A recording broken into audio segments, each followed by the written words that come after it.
Eluru MP పుట్టా మహేష్ కుమార్ కృషి ఫలించడంతో కుక్కునూరు భద్రాచలం ప్రధాన రహదారికి మోక్షం కలిగింది. తెలంగాణ ఆంధ్రప్రదేశ్ సరిహద్దు వేలూరు నుంచి లంకాలపల్లి వరకు 37 కిలోమీటర్ల పొడవున ప్రధాన రహదారి రాళ్లు తేలి మోకాళ్ల లోతు గుంతలు పడి ప్రజలకు 5 ఏళ్ల పాటు ప్రత్యక్ష నరకం చూపించింది. వాహన చోదకులు గుంతల వల్ల తరచూ ప్రమాదాల బారిన పడ్డారు. కొందరైతే ఈ మార్గంలో రాకపోకలు సాగించడానికి భయపడి ప్రయాణాలు రద్దు చేసుకున్న సందర్భాలు ఉన్నాయి. ఈ నేపథ్యంలో రహదారిని అభివృద్ధి చేసేందుకు సంకల్పించిన ప్రభుత్వం 34.50 కోట్లు మంజూరు చేసింది. ఎంపీ మహేష్ కుమార్ చేసిన కృషి ఫలితంగా రహదారి అభివృద్ధి పనులు చేపట్టడంతో ఈ ప్రాంత ప్రజలు పడిన ఇబ్బందుల నుంచి విముక్తి లభించినట్టయింది.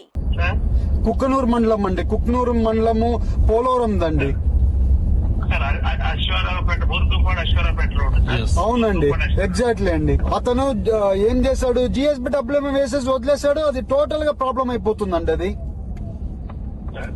చాలా ప్రాబ్లం అవుతుంది. బిల్లు కావాలనే వాడు అర్థం పని చేసేసి కాంట్రాక్టర్ చేయకపోతే కాంట్రాక్టర్ మార్చైనా వేరే చేసేటోడు కానీ ఇచ్చేసి పని చెప్పేయండి. అది చాలా ఇబ్బంది అవుతుందండి. అది మీరు కూడా పట్టించుకోలేదు. రోడ్లు ఎట్లా కంప్లీట్ చేస్తారండి? మాకు రోడ్డు తిరగాలంటే యాక్సిడెంట్లు అవుతున్నాయంటున్నారు వాళ్ళు.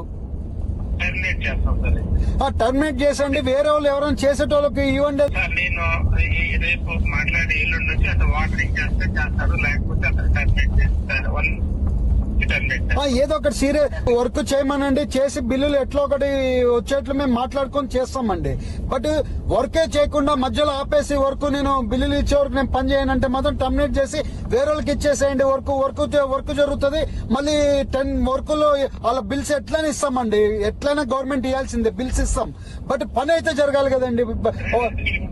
మీరు ఎట్లా అనేది మీరు యాక్షన్ తీసుకోండి. ఎస్సీ గారు, నాకు ఆ రోడ్ కంప్లీట్ అవ్వాలి.